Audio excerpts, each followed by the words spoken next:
자, 정보화 시공 두 번째 시간 하겠습니다. 깍지 한번 끼실까요? 자, 오른쪽 하겠습니다. 자, 왼쪽 하겠습니다. 예.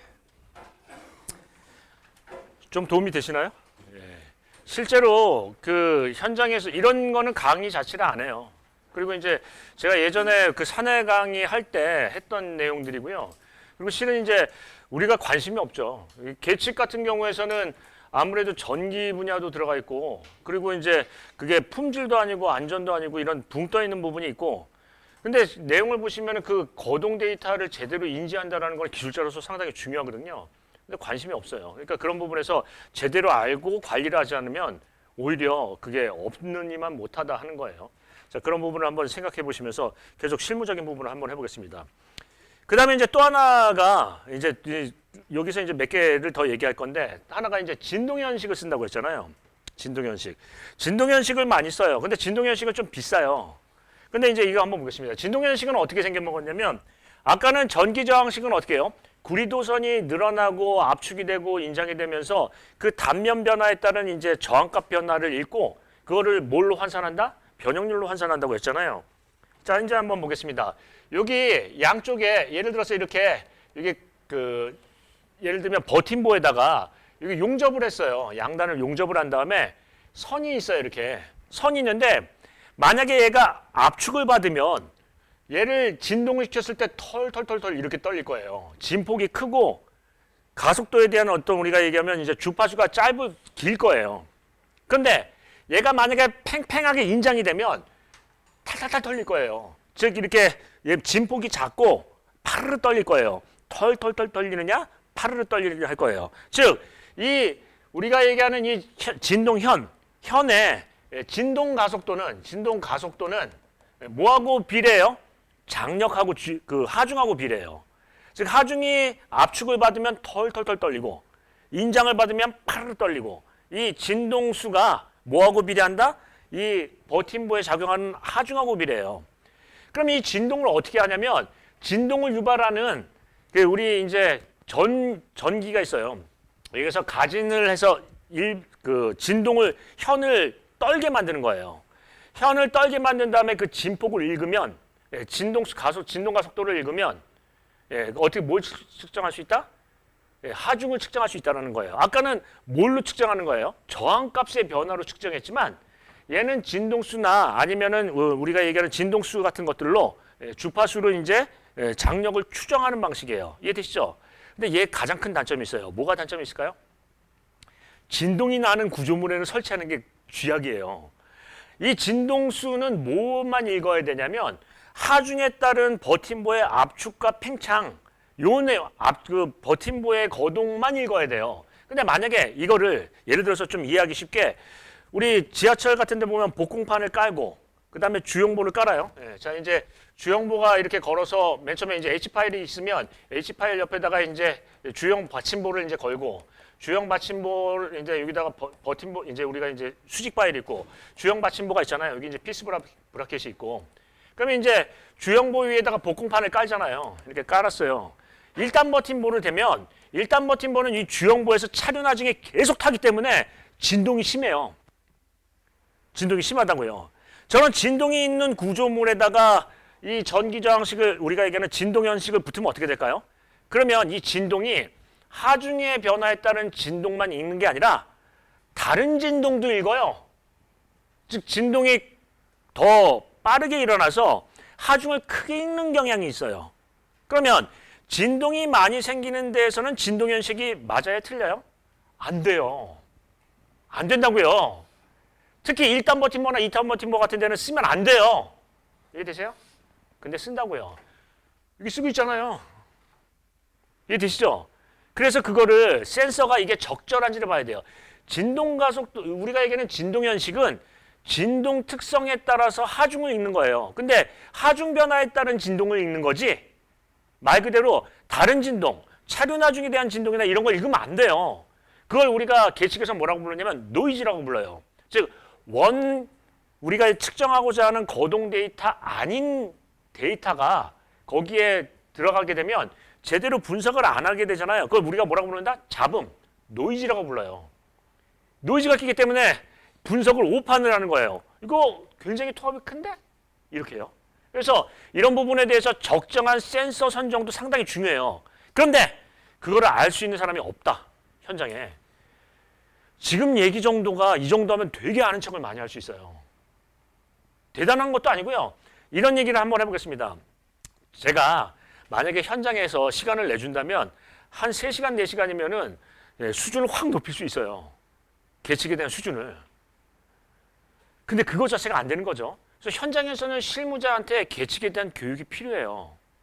기본적인 교육이 돼야 뭐가 서류가 필요한지 또 어떤 부분을 주안점으로 봐야 되는지 이런 것들이 필요한데 그게 안 되고 있다는 거죠. 이해되시죠? 그래서 그런 부분도 상당히 중요해요. 그리고 아까 이런 얘기를 했었습니다. 여기다 방수 패드를 붙인다고 했잖아요. 그 방수 패드가 원래는 시커멓게 생긴 패드인데 그걸 투명 패드로 하면 어때요? 그럼 안에 잘 보이잖아요. 그리고 방수 패드를 한 번씩은 뜯어볼 필요가 있어요. 그럼 어떻게 돼 있다? 얘가 떨어져 있어요. 아니 순간 접착제로 붙인다고 해서 그게 계속 붙어 있을 것 같아요? 그리고 예를 들자면 표면이 녹이 슬어 있기 때문에 탈락이 잘 돼 있어요. 근데 계측기기는 데이터는 읽힌다라는 얘기예요.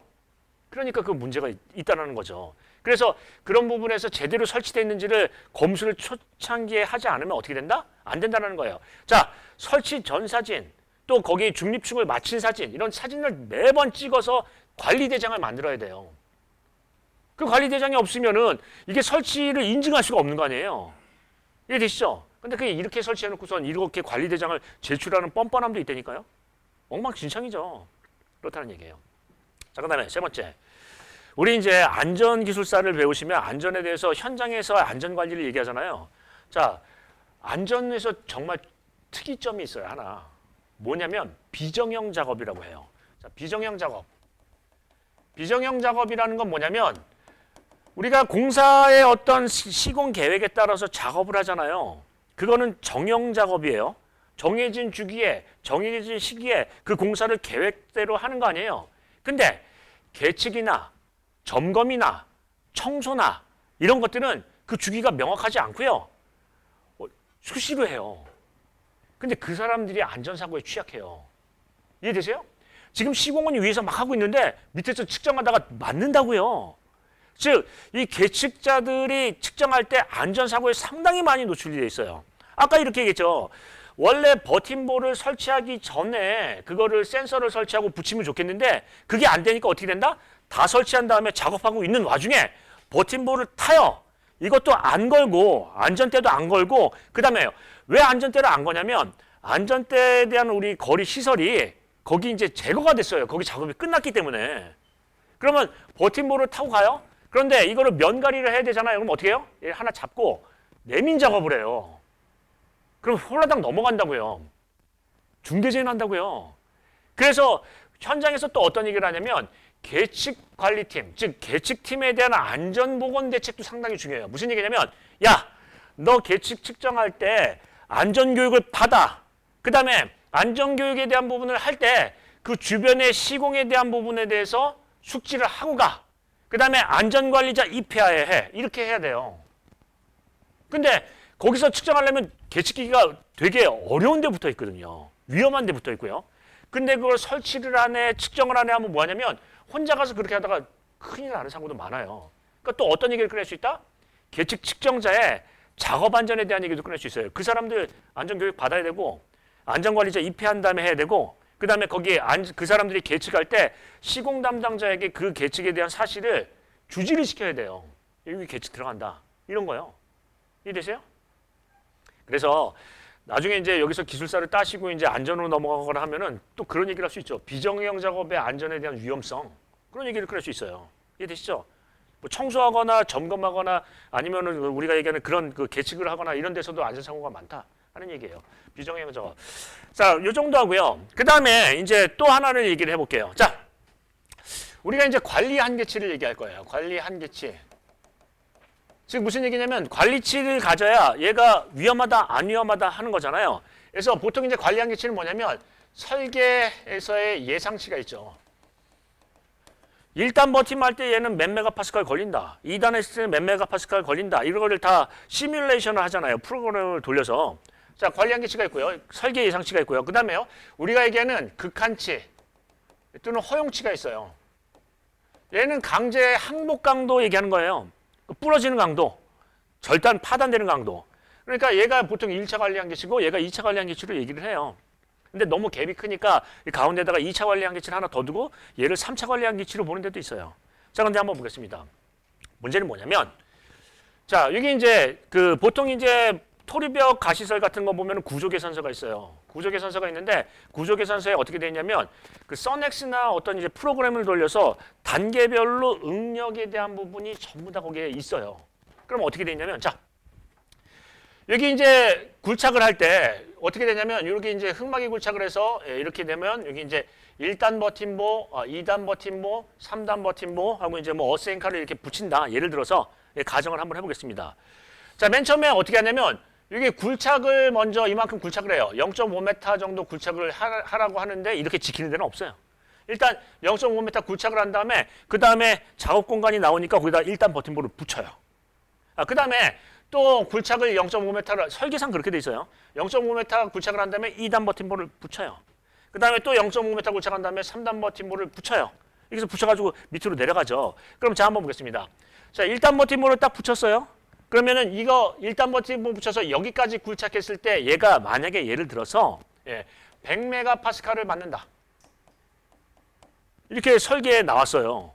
1단 굴착해서 얘를 걸었어요. 그런데 100메가파스칼을 받는다. 자, 이제 굴착을 또 해서 2단 굴착을 했어요. 그럼 얘가 어떻게 될까요? 더 받겠죠.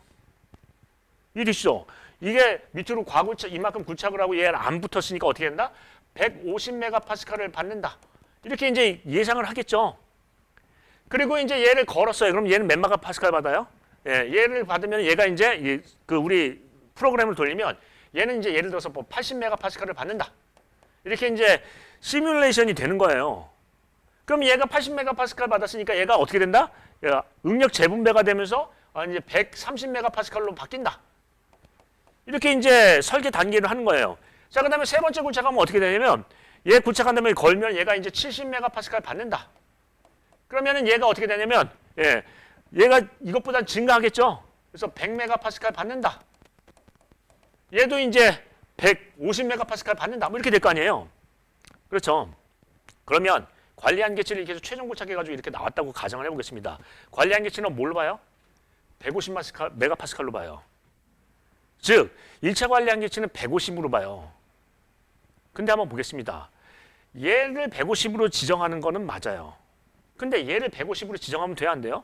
얘는 150이 나오면 안 되는 거예요. 제일 많이 받는 게 70메가파스칼이지 150메가파스칼이 나올 수 없는 부재예요. 그러니까 관리 한계치를 어떻게 하냐면 전 단계에서 최고의 예상치를 관리 한계치로 잡는데 그게 아니라 매 단계 버팀보에서의 각각의 예상치를 관리 한계치로 잡아야 돼요.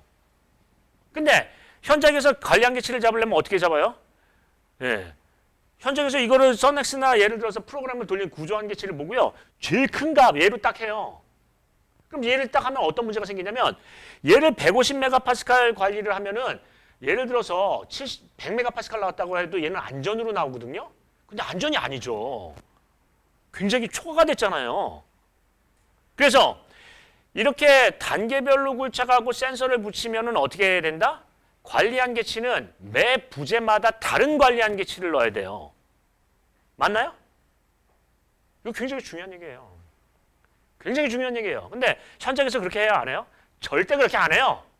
다 똑같아요. 관리 한계치가. 1차 관리 한계치는 버팀으로 다 똑같아요. 그럼 말이 안 되는 거 아니에요. 얘는 150메가파스칼 가면 굉장히 위험한 상태거든요. 근데 그렇게 관리를 한다니까요. 그럼 말이 안 되는 거죠. 이해되세요?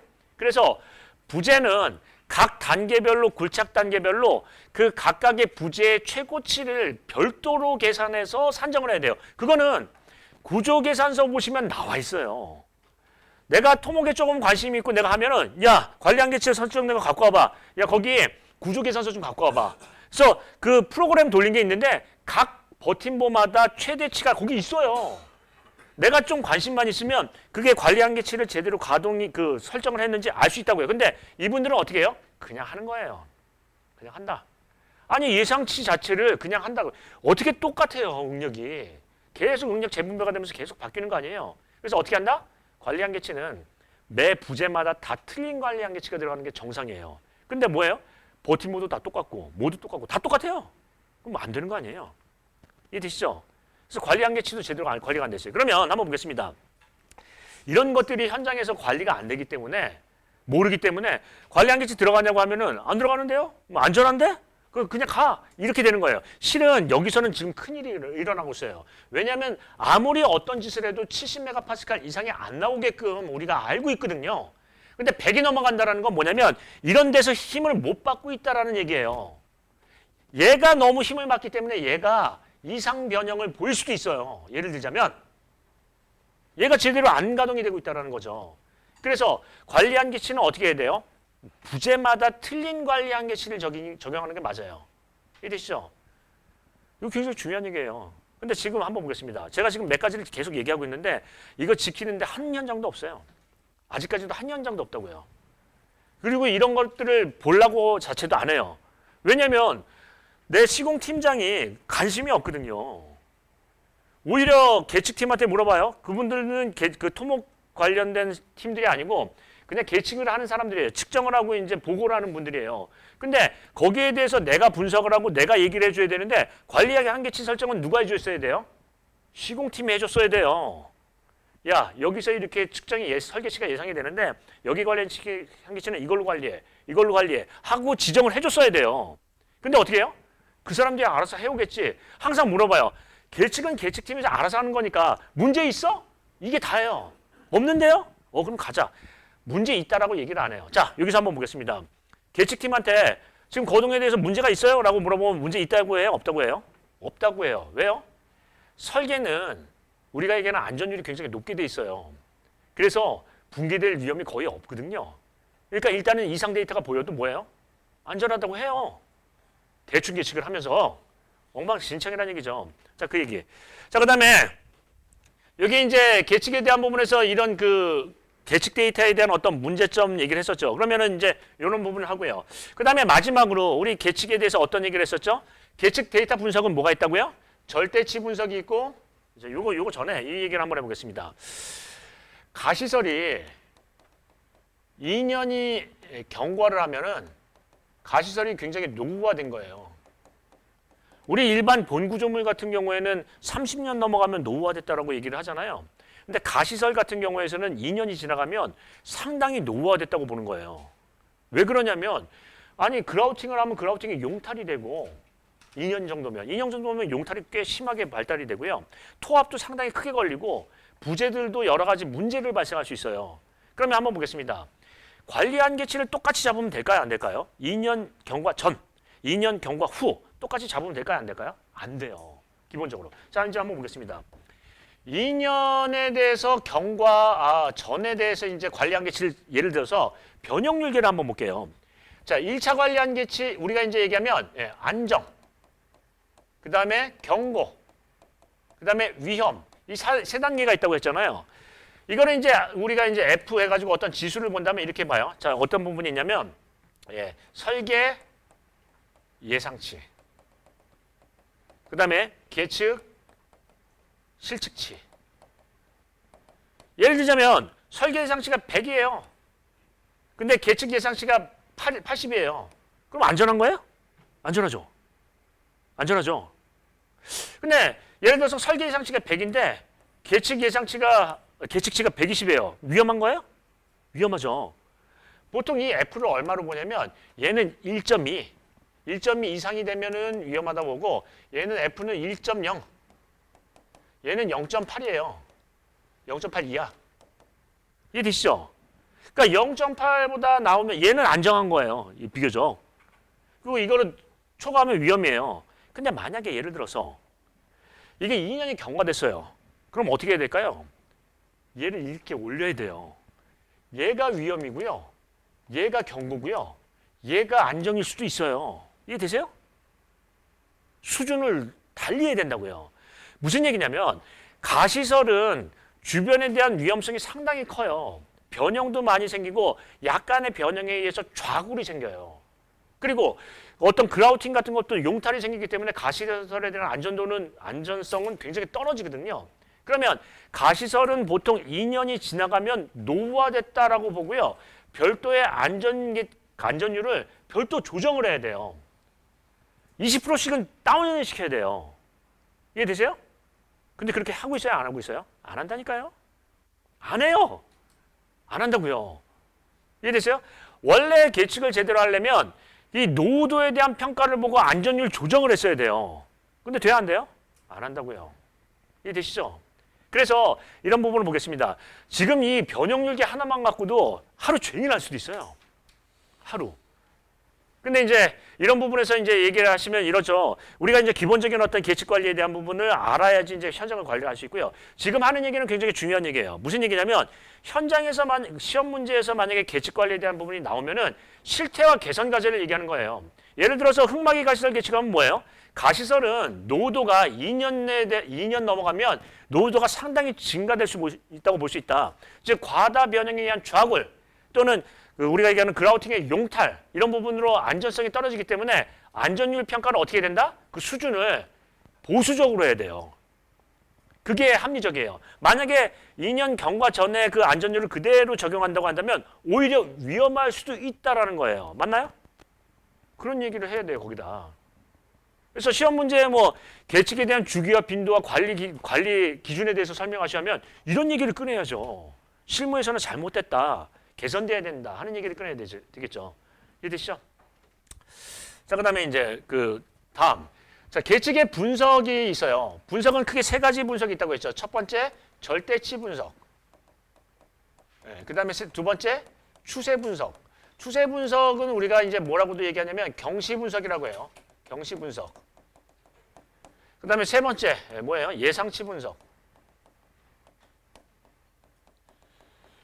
근데 이제 이런 얘기를 하더라고요. 무슨 치가 이제 일본식 한자죠. 무슨 값 이렇게 이제 계측값이라고 얘기하라. 뭐 이런 교수도 있긴 있는데 하여튼 계측치. 자, 이렇게 이제 얘기를 해요. 자, 이제 보시면 첫 번째 이 계측이라는 거나 정보화 시공이라는 거나 아니면은 이제 뭐 우리가 얘기하는 스마트 계측이라든가 이런 얘기는 뭐냐면 이 얘기는 뭐냐면 계측의 궁극적인 목적은 문제가 발생하기 전에 사전 대처한다는 게 그 목적이 있어요. 즉 이상 징후가 나기 전에 먼저 그 이상 징후를 예측을 하고 먼저 대책을 해야지. 자, 이상 징후가 났어요. 계측에. 그럼 어떻게 돼요? 붕괴된 거예요. 기본적으로 관리 한계치를 초과가 되면 상당히 위험 상태에 노출이 된 거예요. 그러니까 계측에 대한 부분의 가장 중요한 부분은 뭐냐면 시설물의 안전이거든요. 안전이라는 게 어떤 얘기인지 아세요? 안전은 위험 상태에 노출이 안 된 걸 안전이라고 해요. 위험 상태에 노출이 되면 뭐예요? 불안전이라고 얘기하죠. 그거는 재해로 이어지는 거고요. 안전은 뭐냐면 어떤 위험에도 내가 노출이 안 된 걸 안전하다고 해요. 여기 뭐가 떨어지려고 하고 여기서 무너지려고 하고 거기 앉아있으면 그건 불안전이에요. 그러면 안전이란 무엇이냐? 안전은 뭐예요? 위험에 노출이 되지 않은 상태다. 그럼 무슨 얘기냐면 계측은 안전이 가장 우선 목적이에요. 시설물이나 제3자나 안전이 목적이다. 그럼 무슨 얘기냐면 얘가 이상 징후를 보인다라는 걸 계측했을 때는 불안전 상태에 노출이 된 거예요. 위험한 거죠. 그러니까 계측의 궁극적인 목적은 뭐냐면 지금 데이터로부터 나중에 위험 상태가 올 수 있는 시기가 언제인지 예측 분석을 할 수 있어야 돼요. 그래야 사전 대처가 가능하죠. 근데 계측 데이터가 우리가 관리하는 건 뭐죠? 1차 관리 한계치를 넘어섰다, 2차 관리 한계치를 넘어섰다. 이거는 뭐냐면 위험 상태의 노출을 의미해요.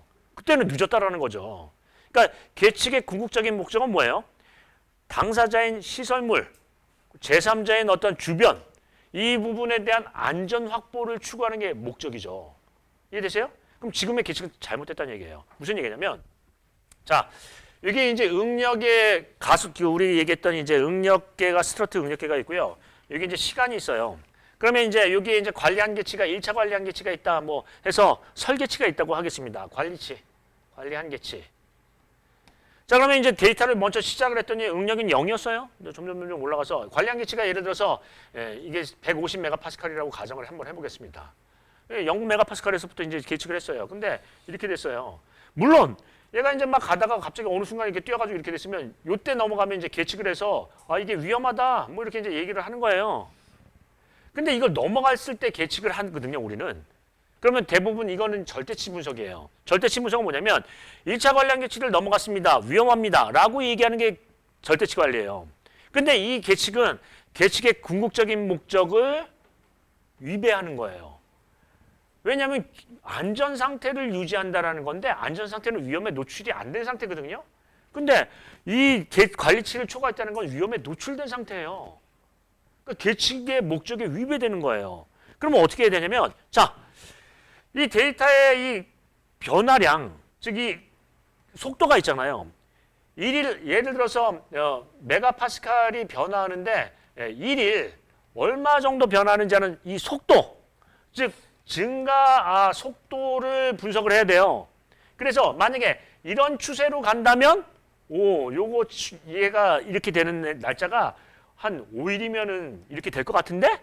라고 가정을 하고 먼저 선보강을 하는 거죠. 이 추세 분석이라는 건 뭐예요? 데이터의 경향을 분석하는 거예요. 데이터의 뭐예요? 변화 속도. 속도를 보고 얘가 어떻게 된다?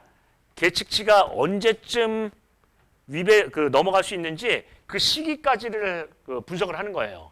그걸 우리가 뭐라고 한다? 추세 분석. 그러면 예상치 분석은 뭐냐면 이 추세 분석을 통해서 이 계측치가 넘어가는 일자를 분석하는 건데, 근데 이거는 어떤 관리치 예상치 분석이라는 것은 뭐냐면 단순하게 관리치를 넘어서는 것만 분석하는 게 아니라 뭐예요?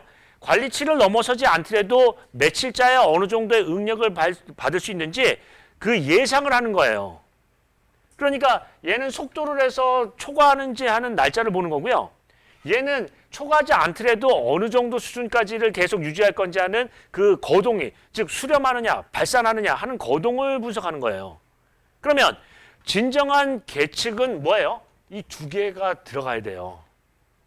즉 무슨 얘기냐면 계측의 제일 목적은 안전이에요. 안전은 위험 상태에 노출이 안 된 상태라면서요.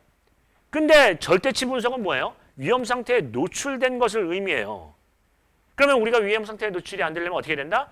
추세 분석과 예상치 분석을 해야 되는데 그게 안 되고 있어요, 지금. 그래서 그게 가능한 게 뭐라는 얘기예요? 그게 스마트 계측이라고 얘기를 하는 거예요. 왜냐하면 계측치가 변화가 생기면 자동 계측을 해서 이 빈도수를 조정을 해요. 더 빨리 계측을 하고요. 그 다음에 그 계측에 대한 부분의 속도를 가지고 언제쯤 한계치에 다다를지를 얘가 예상을 하는 거예요. 경시 분석을 해서. 그래서 그거를 예를 들어서 이제 관리하는 사람들한테 경고를 내는 거죠. 자, 지금 추세로 증가 속도가 있다면 3일 후에 관리 한계치를 초과할 위험성이 큽니다. 따라서 선보강이 필요하다라는 얘기를 꺼내주는 거예요. 그게 바로 뭐라고요? 스마트 계측이다 하는 거죠. 그래서 계측에 대한 분석은 어떤 얘기를 해요? 현재는 실무상에서는 절대치 계측뿐이 안 해요. 근데 뭐가 필요하다? 추세 분석이나 예상치 관리가 필요하다고요. 이해되시죠? 그래서 이런 얘기를 한번 해보겠습니다. 또 안전 얘기를 한번 해볼게요. 예. 우리가 이제 보통 안전대책을 보시면 보호구 착용 얘기를 하잖아요. 보호구 착용 얘기를 하면 보호구 착용을 안 했으니까 죽었지. 보호구 착용, 아니 안전대를 안 걸었으니까 떨어져 죽었지. 보호구 이거를 안 썼으니까 맞아 죽었지. 뭐 이런 얘기를 해요. 아니 관리, 예를 들면 근로자 갖고 이제 계속 혼내는 거예요. 네가 그걸 안 했으니까 왜 안전벨트를 안 매? 왜 안전대를 안 걸어? 이거를 왜 안 해? 이렇게 얘기해요. 근데 궁극의 목적은 안전은 그게 아니에요. 뭐예요? 안전보호구는 최후의 수단이에요. 무슨 얘기냐면 안전보호구를 안 해도 안전한 현장을 만들어줘야 돼요.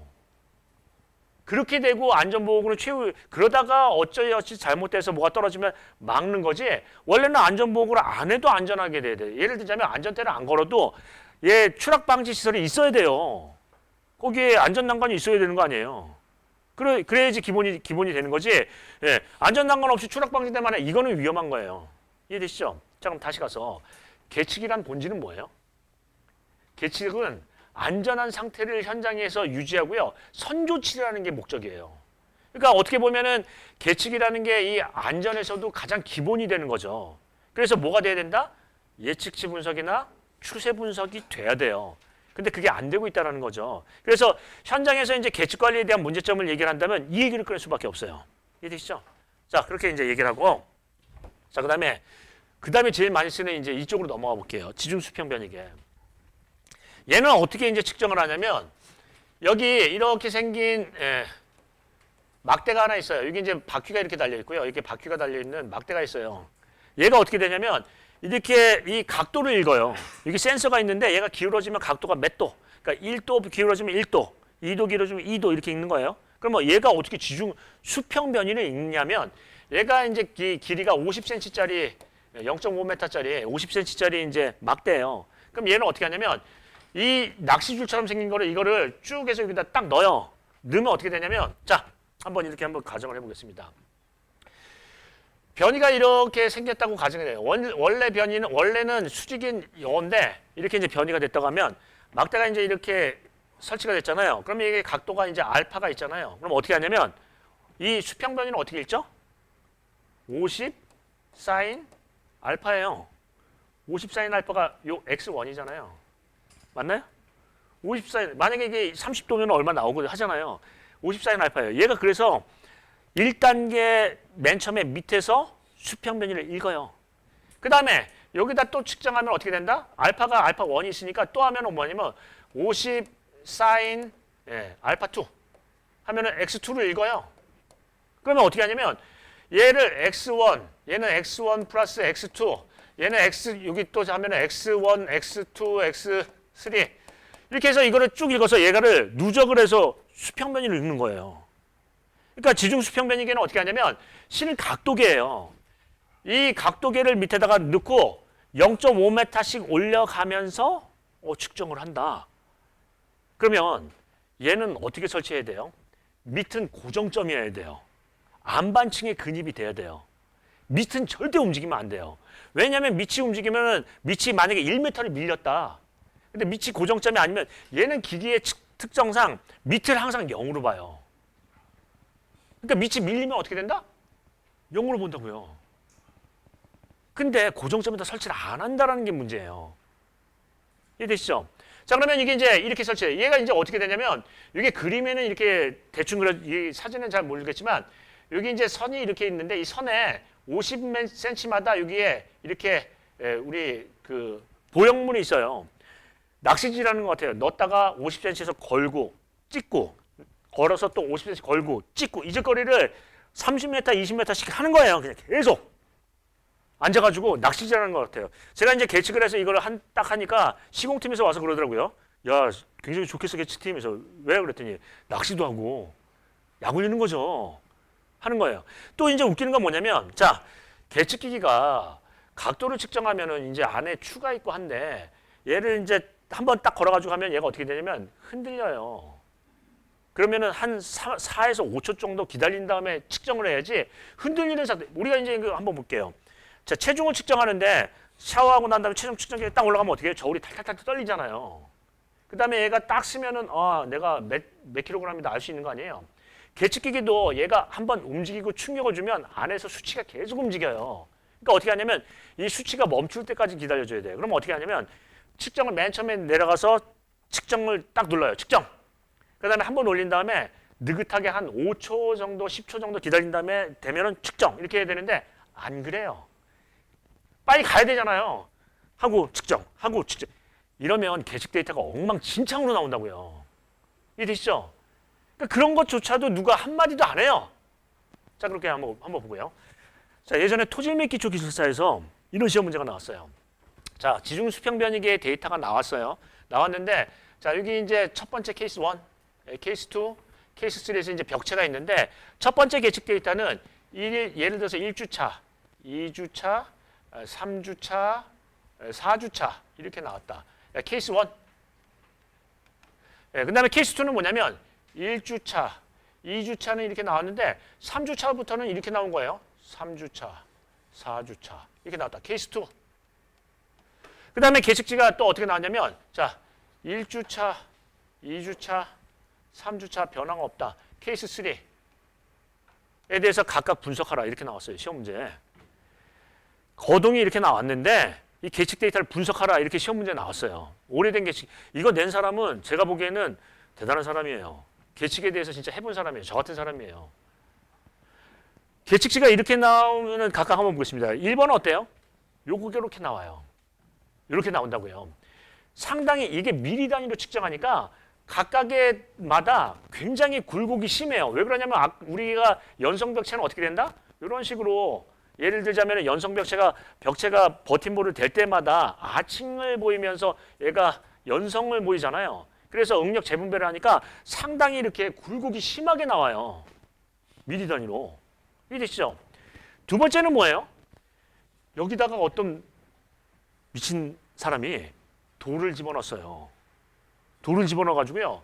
이 케이싱이 이렇게 있는데, 케이싱이 이제 우리가 얘기하자면, 케이싱이 이렇게 있는데, 케이싱이 원래 밑에서부터 찍어야 되잖아요. 근데 돌을 집어넣어서 돌이 막혔어요. 막혀가지고 여기서부터 읽는 거예요. 무슨 얘기냐면 여기서부터 0점으로 읽는 거예요. 그러니까 이렇게 이따위로 나와요. 대충 보면, 이게 그 벽체가 절단이 되면서 이게 전단 파단 나는 거 아니야? 이런 무식한 얘기를 할 수도 있어요. 그게 아니라 뭐예요? 밑에가 막혀서 밑에서부터 읽는 거예요. 중간부터. 왜냐면 여기를 0점으로 잡거든요. 그래서 뭘 했다? 일단 누가 돌을 넣었어요. 케이싱이 막혔다고요. 이해되세요? 계측이 잘못되고 있어요. 세 번째, 변화가 없어요. 이거는 뭘까요? 얘가 문제예요. 얘가 원래는 안반 풍화, 이게 이제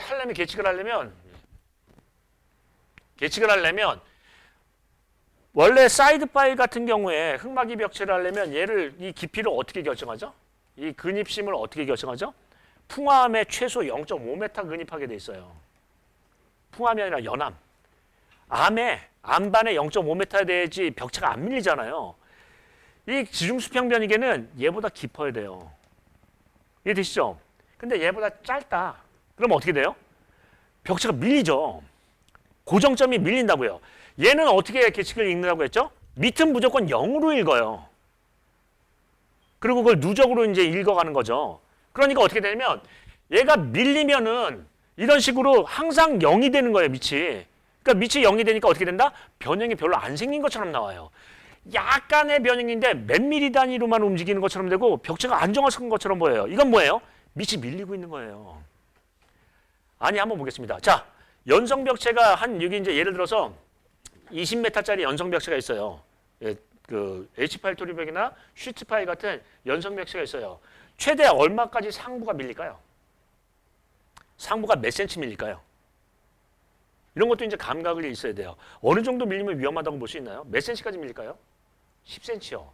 무슨 얘기냐면 200분의 1이에요, 경사도가. 그러니까 20m짜리 정도의 높이면은 0.1m 밀려요. 10cm 밀린다고요. 아니, 여기서 보니까 2mm, 3mm씩 밀리는 거예요? 이렇게 밀릴 리가 있나요, 연성벽체가. 센치 단위로 팍팍 밀리지. 연성벽체는 미리 단위로 안 움직여요. 센치 단위로 움직이지. 이건 뭐예요? 이런 거는 콘크리트 슬러리월이나 이렇게 움직여요. 연성벽체가 이렇게 나올 리가 없죠. 뭐예요? 계측이 지금 잘못되고 있는 거예요. 그러면 이 데이터를 딱 가지고 오면 뭐라고 하냐면 토질및 기초기술사도 이렇게 보면 뭐예요? 오, 구조물 안정한데? 안정하기 개뿔. 현장에서 지금 많이 밀리고 있는데 계측 데이터가 안 일어나고 있는 거예요. 이렇게 되면 어떻게 되냐면 아까도 얘기했죠. 뭐란다? 중첩으로 봐야 된다고 했잖아요. 즉 아까 얘기했던 이런 부분이에요. 여기 관련된 부분을 보시면 여기 이제 응력계하고 얘가 이제 이런 거동을 하죠. 이 순서가 어떻게 되냐면 자, 맨 처음에 토합이 작용한다. 토합이 작용해요. 1번 토합이 가동이 된다. 그러면 뭐가 가동이 돼요? 2번 벽체가 변형한다. 2번 벽체 변형이 생긴다. 변형이 가동이 되면 그 순서 다음 순서는 뭐예요? 3번 여기 버팀보에 하중이 증가된다. 이렇게 되는 거 아니에요? 순서가 밀리고 밀리고 밀리고. 그러면 얘 세 개가 여기에 옆에 있는 토합계, 여기 있는 벽체 지중수평 변이계, 그 다음에 얘가 같은 시간에 같이 뛰어야 돼요. 만약에 1단 버팀볼을 댔는데 2단 버팀볼을 안 대고 과굴착을 했어요. 그러면 얘가 엄청 뛰거든요. 그때 벽체 변형도 많이 됐어야 돼요. 맞나요? 그래서 어떻게 해야 돼요? 계측 분석을 하려면 유사 데이터, 유사 계측기기를 중첩해서 분석을 해야 돼요. 근데 아니 여기 변형률계는 별로 없는데 아까도 얘기했듯이 별로 없는데 버팀보가 무지하게 뛰고 있는 거예요. 그러면 아까 이제 토질 및 기초기술사의 답이 나왔어요. 케이스 3 같은 경우에서는 뭐예요? 이 연성벽체라면 저렇게 나올 수가 없어요. 미리 단위로 변형이 될 수가 없어요. 그럼 상당히 의심스러워요. 그럼 어떻게 한다? 버팀보나 토합계의 거동을 비교 분석을 해야 돼요. 근데 걔네들이 같이 문제가 없다라면 정말 강성벽체인 거예요. 근데 만약에 그게 변형이 있다라고 하면요, 얘가 밑이 밀리고 있다라는 거예요. 센서가 잘못됐다는 얘기죠.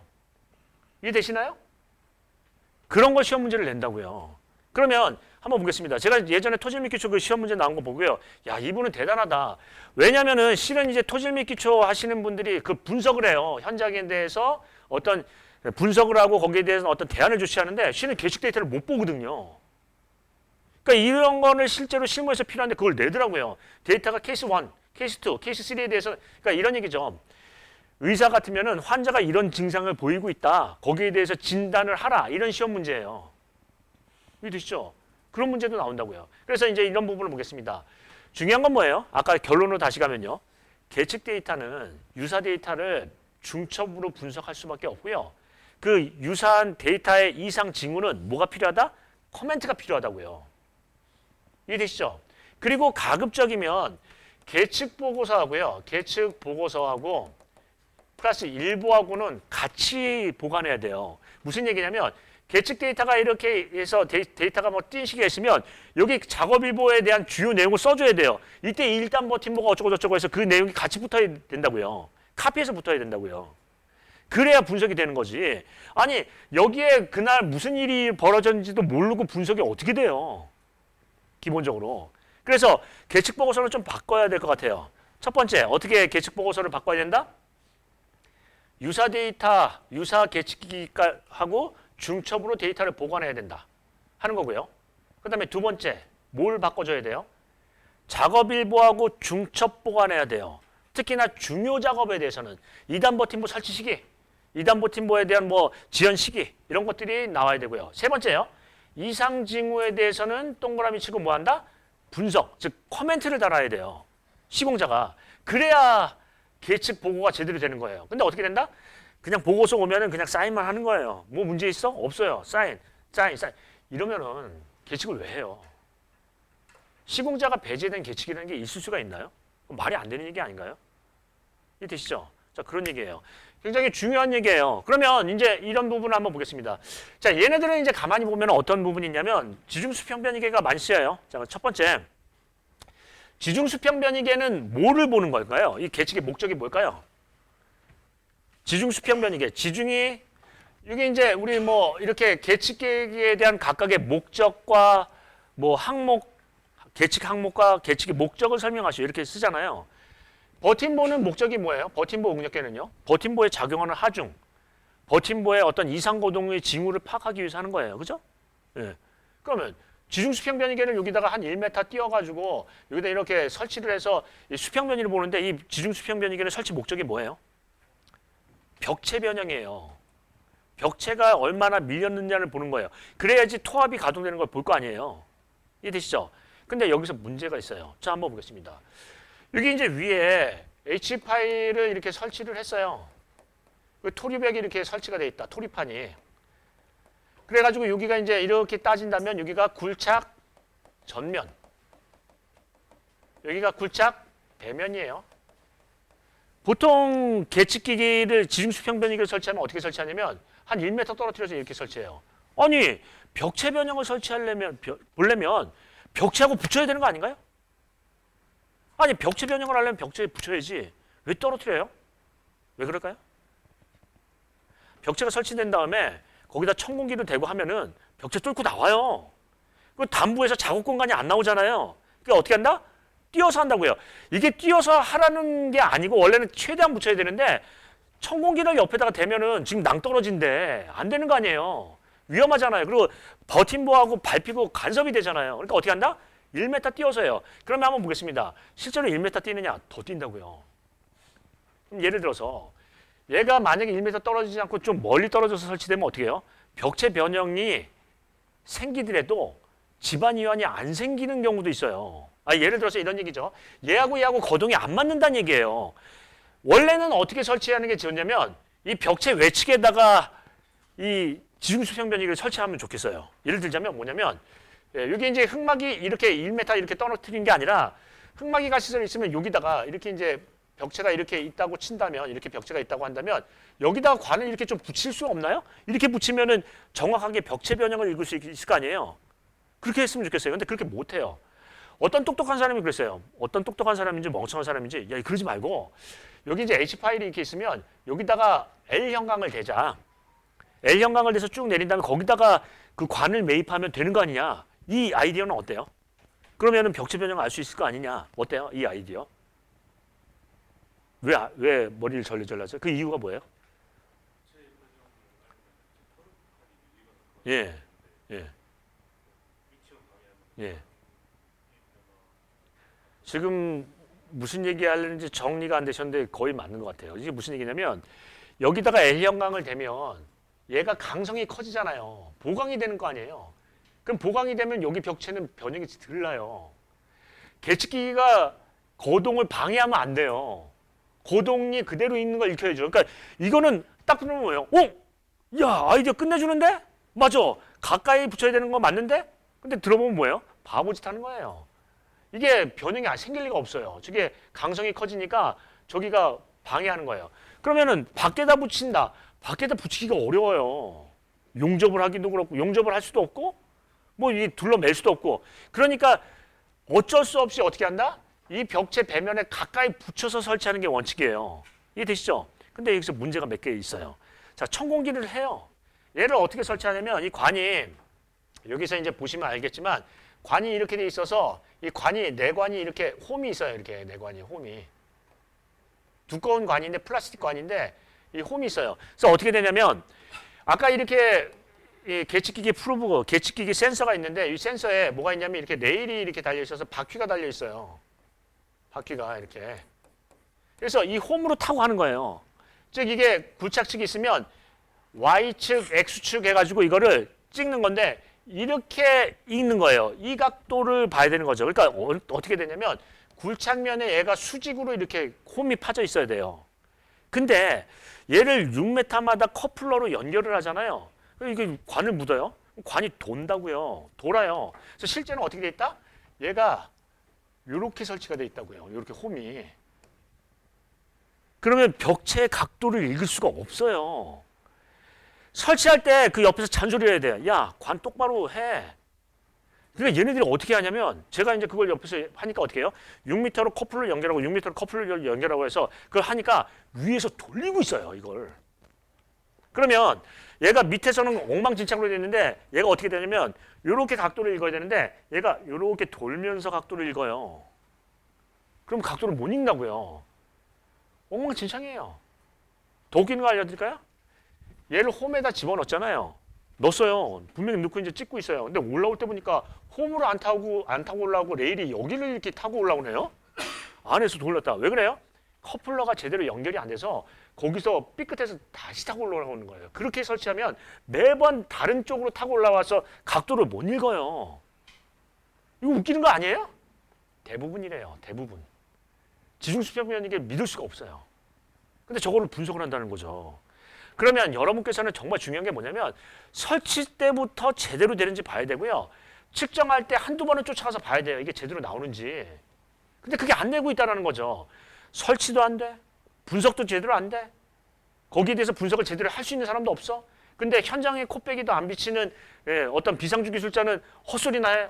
계측기기 잘 돌아가고 있다고 헛소리나 해. 이거 완전히 뭐 엉망진창이에요. 그래서 이거는 어떻게 되냐면 원래는 이 계측기기가 이게 정확하게 설치돼야 되는데 실제로 실무에서는 그렇게 되느냐 안 돼요. 그럼 어떻게 되냐면 이렇게 설치하면은 각도 보정을 해줘야 돼요. 그 측정치마다 각도 보정을 전부 다 해줘야 돼요. 이해되시죠? 근데 대부분 다 어떻게 되냐면 얘가 플렉시블하고 낭창낭창한 플라스틱 관이니까 한 다음에 위에서 돌린다니까요. 이해되시죠? 설치가 제대로 안 된다. 두 번째. 천공 장비를 쓰면은 보통 천공 장비가 얘 전용 장비가 아니에요. 그라우팅 장비나 다른 천공 장비예요. 그러니까 얘가 이 관경이 상당히 작아요. 근데 작은데 이거를 큰 공경을 해가지고 천공을 한다고요. 왜냐하면 잘 박혀야 되니까. 그럼 어떻게 되냐면 공경이 큰데 얘를 묻으면 어떻게 된다? 안에서 놀아요. 근데 되매움도 제대로 안 해요. 그러면 이렇게 노는 상태에서 벽체가 변형을 해요. 집안이 밀려서 변형을 하면 얘가 변형이 돼야 안 돼요? 안 돼요. 뒤체험을 제대로 해야 돼요. 근데 뒤체험도 안 해요. 그걸 원지반하고 밀착이 돼야 지중수평 변이를 알 수가 있는데 밀착 자체를 그 흙을 양질의 토사로 되매움을 꽉꽉 다짐을 안 한다고요. 거기 또 웃기는 경우도 있어요. 이렇게 해요. 그게 되매움하기 싫고 이게 힘드니까 다짐. 원래는 양질의 토사로 사질토를 한 다음에 되매움해서 다져야 되는데 힘들잖아요. 그러니까 뭐예요? 시멘트 모르타를 부어요. 그럼 돼요, 안 돼요? 그럼 강성이 커지잖아요. 그럼 벽체 변형이 거기서 안 일어난다고요. 그럴 거면 계측을 왜 해요? 엉망진창이에요. 더 웃기는 건 뭔지 아세요? 거기다가 시멘트 모르타를 부었는데 밑에 커플러가 연결됐는데 그걸로 기어 들어가는 거예요. 그래서 거기 막혀요. 그 계측을 예전에 이제 계측 데이터를 봤는데 계측 데이터가 이렇게 왔어요. 이렇게 첫날, 둘째 날 하다가 계측 데이터가 이렇게 돼가지고 여기서부터 이렇게 왔어요. 그래서 제가 그랬죠. 야, 이거 막혔다. 라고 했더니 뭐라고 해요? 그 다음에 현장에서 해보는데 안 막혔대요. 그래서 다음부터는 이게 제대로 와서요. 갔죠. 뭘 제대로 해요? 가라에서 올리고 있어요. 딱 보면 알아요. 그리고 이제 이런 부분을 보겠습니다. 이렇게 돼 있으면 어떻게 되냐면 백호가 와서 깔아 뭉개요. 이거 뭐야 하면서 그냥 간다고요. 그럼 어떻게 해야 되냐면 여기다가 이렇게 시건 장치를 해야죠. 여기다가 접근 금지, 계측기기, 정부, 누구 이렇게 쓰고 여기다가 뚜껑에다가 커버를 붙여야 돼요. 열쇠로. 왜냐면 꼭 이렇게 생기면 뭐예요? 이상한 사람이 와서 돌을 한번 넣어봐. 이거 뭐지? 그럼 막는다고요. 기본적으로 계측 데이터는 사람의 손을 타면 안 돼요. 계측 관리자 이외에는. 근데 이렇게 설치하면 어떻게 해요? 예, 얘가 이제 뭘 한다? 백호가 가다가 그냥 밟는 거예요. 이거 뭐야? 밟는 거죠. 그럼 나중에 한번 보겠습니다. 밑하고 위를 고정점으로 해서 이걸 읽는 건데 얘가 위가 깨졌어요. 깔아 뭉개졌어요. 그럼 고정점이 틀린 거예요. 밑에서 읽는 거예요. 그럼 이게 계측이 또 제대로 될 일도 없어요. 그럼 문제가 많은 거죠. 그래서 여러 가지 문제가 있어요. 계측에 대해서는 예를 들어서 계측에 대한 설치자, 관리자에 대한 표시를 하고 그 다음에 접근 방지 장치와 시건 장치가 분명히 돼 있어야 되는데 그게 안 돼 있어요. 그러니까 손방실이 되게 심해요. 맞나요? 맞죠? 현장에서 계측팀 말고는 이게 계측기기가 계측기기인지 아는 사람이 아예 없어요. 이게 뭔지를 모른다고요. 특히나 뭐예요? 근로자들은 몰라서 여기서 뭔 짓을 할지도 몰라요. 흙을 넣을 수도 있고 돌을 넣을 수도 있고 엉망진창이 될 수도 있는 거죠. 심지어는 며칠 있다 가보면 뭐예요? 다 붕괴가 돼 있어요. 엉망진창이 돼 있는 거죠. 그래서 이런 부분을 할 수 있다라는 거예요. 자, 그러면 자 다시 계측기기에 대한 부분은 이제 크게 두 가지 얘기를 하는데 이게 제일 문제가 많아요. 문제가 많고요. 그 다음에 이제 계측기기를 이제 나머지는 이제 스피디하게 한번 보겠습니다. 자, 계측기기를 보시면 이제 첫 번째 여기 버팀부가 있으면 버팀부에 뭐가 있다? 응력계. 응력계라고도 얘기하고 또는 뭐라고도 얘기한다고 했죠? 변형률계라고도 얘기를 한다고 했죠. 변형률계. 예, 변형률계. 예, 그렇게 하고요. 그 다음에 지중수평 변이계는 여기 이제 사이드 파일이 설계상 0.5m 이상, 연함 0.5m 이상 바뀌게 돼 있어요. 이게 고정점이거든요. 그러니까 지중수평 변이계는 최소한 여기다 근접해서 붙이되 어떻게 한다? 얘보다 더 길어야 돼요. 그러니까 이걸 설치할 때는 설계 도면을 갖고 와서 사이드 파일보다 길게 설치해야 돼요. 같거나 길어야 돼요. 그게 고정점을 확보하는 거죠. 얘보다 위에 설치되면 밀린다는 얘기죠. 그러니까 설치해서 고정점 확보를 해야 돼요. 그러니까 그냥 설치하는 게 아니라 도면을 보고 설치해야 돼요. 이해되시죠? 자, 그렇게 하고요. 그러면 이제 이게 여기는 이제 변형률계를 설치했다. 율계. 예, 그 다음에 이제 지중수평 변이계를 했다. 지중수평 변이계. 수평 변이계를 했다 하는 거예요. 그 다음에 이제 얘기할 부분은 뭐냐면 지하수위계를 설치해요. 지하수위계. 지하수위계는 어떻게 설치해요? 지하수위계는 기본적으로 암층에다 설치하면 안 돼요. 불투수식인데 뭘 암에다 해요. 토사에다 하는 거죠. 그러니까 풍화 암 전까지 설치하는 거예요. 지질 주상도를 보고 토사 부분까지 설치해야 돼요. 즉 풍화암, 즉 투수층에다 하는 거예요. 투수층에다 하는 거지 암층에다 하면은 안 돼요. 그래서 지하수위계를 설치해요. 지하수위계는 지하수위계는 뭘 하려고 하는 거예요? 배면의 수압. 토압이 이만큼 적용하면 수압도 이만큼 적용하니까 그 수압에 대한 얘가 응력을 받을 거 아니에요. 그래서 수위 변화를 봐요. 특히나 얘는 지하수위가 급 상승하거나 급 강화할 때 분석 자료를 내놔야 돼요. 그때는 진짜 위험하거든요. 급 상승하면 어떤 문제가 생기죠?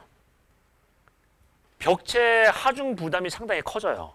벽체의 안정성이 커요. 안정성에 위험해요. 급 강하면요. 벽체 부담은 적지만 주변에 대한 침하나 함몰에 대한 위험성은 커져요. 그러니까 지하 수위가 급강하거나 급 변동이 생기면 거기에 대한 시공기술자의 어떤 의견이 제시가 돼야 돼요. 아, 이날 내가 상수도고 직원 깨먹었는데? 죄송합니다. 다음부터 조심하겠습니다. 이날 뭐가 문제가 생겼는데? 이런 거요. 그래서 그런 얘기를 꺼내야 돼요. 그래서 지하 수위를 한다라는 거예요. 근데 한번 보겠습니다. 지하 수위계가 있고요. 간극 수압계가 있어요. 이거는 어떤 차이인가요? 우리가 이제 수압을 한다면 수압은 뭐가 있냐면 정수압하고 간극수압이 있어요. 우리가 이제 얘는 이제 간극수압계는 뭐냐면 정수압에다가 플러스 과잉간극수압 수압도 측정하는 거예요. 얘는 뭘 측정하는 거냐면 정수압을 측정하는 거예요. 그러니까 무슨 얘기냐면 자 여기 이런 상정을 한번 해보겠습니다. 여기 이제 땅이 있는데 여기다가 지하 수위계를 묻었어요. 지하 수위계를 같은 지하 수위가 이 지표 부분으로부터 한 3m의 밑에 지하 수위가 있어요. 그러면은 한 5m에서의 수압은 얼마일까요?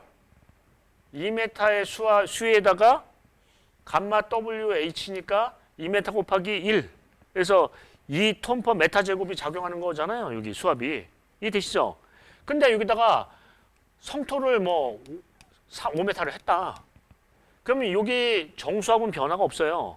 근데 과잉간극 수압이 이만큼 증가해요. 왜 과잉이라고 했을까요? 원수압보다 과잉이다. 많아진다라고 해서 과잉이에요. 지하 수위는 변동이 없지만 간극 수압은 증가했어요. 그런데 얘가 시간이 지나면 간극 수압이 소산이 되면서 다시 정수압으로 수렴해요. 그걸 뭐라고 한다? 안밀이라고 불러요. 그러면 과잉간극 수압은 뭘 측정하는 거냐면 하중의 변동이 급격한 경우, 즉 성토가 돼서 안밀이 되거나 지진 하중이 생기거나 이때 과잉간극 수압을 측정하면은 지진 하중에 대한 전당 강도 변화 또는 성토 하중에 대한 전당 강도 변화를 알 수 있어요. 자, 그러면 지하 수위계는 안밀이나 과잉간극 수압에 대한 소산을 알 수 있어요? 없어요? 없어요. 얘는 당연히 그냥 수압만 보는 거예요. 근데 간극 수압계는 뭐예요? 과잉간극 수압까지 측정한다는 거예요. 왜 과잉이라고 했죠? 지진이 생기거나 성토가 생기면 어떤 이벤트가 생기면은 거기에 대해서 원수압보다 많이 일어난다고 해서 과잉이에요. 근데 그거는 나중에 원위치가 되죠. 소산이 되죠. 이해되시죠? 그게 안밀이고요. 이해되시나요? 그런데 이런 얘기를 해요. 이제 이거는 제 개인적인 얘기예요. 서울시에서 계측을 해야 되는데 흙막이 계측을 하는데 예를 들어서 서울시라고 하면 이거 안 되죠. 이제 도심지에서 근접해서 굴착을 할 때 근접 예를 들어서 흙막이 H 정도 굴착을 하는데 그 H 정도 이격이 된 데 이내에 구조물이 있다고 해서 어떤 그런 흙막이를 한다면 계측의 빈도나 계측의 항목을 늘려야 된대요. 그 계측 항목을 늘리는 것 중에 하나가 뭐가 있냐면 간극수압계를 묻히는 게 좋대요. 거기 동의하세요? 안 하세요? 간극수압계는 급격한 하중의 변동이 있을 때 쓰는 거예요. 그러니까 고속 송토를 하거나 아니면 지진 하중이 작용하거나 이때 전당 강도의 증가나 감소를 보기 위한 과잉간극 수압을 보려고 하는 거지 정수압을 보려면 그걸 쓸 필요가 없어요. 비싸게. 이해되세요? 그건 뭐 하는 거예요? 계측을 모르시는 거예요. 과잉간극 수압에 대한 개념을 모르니까 그걸 설치하라는 거예요. 이해되세요? 그래서 이런 얘기를 해요. 계측에 대해서 제대로 아는 사람이 얘기를 해야죠. 거기다 과잉간극 수압계를 왜 넣어요? 만약에 어떤 성토 구조물이라든가 지진에 대한 부분에서 지진에 대한 위험도가 높은 구조물 같은 그런 구조물이면 댐 구조물 같으면 몰라요. 근데 흙막이 가시설에서 무슨 왜 과잉간극 수압이요? 물론 안 하는 것보다 하는 게 좋지만 오바예요. 이해되세요? 그런 얘기다. 자, 그 정도. 시간이 지났으니까 지금부터 10분 마지막으로 쉬었다가 마지막 시간 하겠습니다. 10분만 쉬었다 할까요?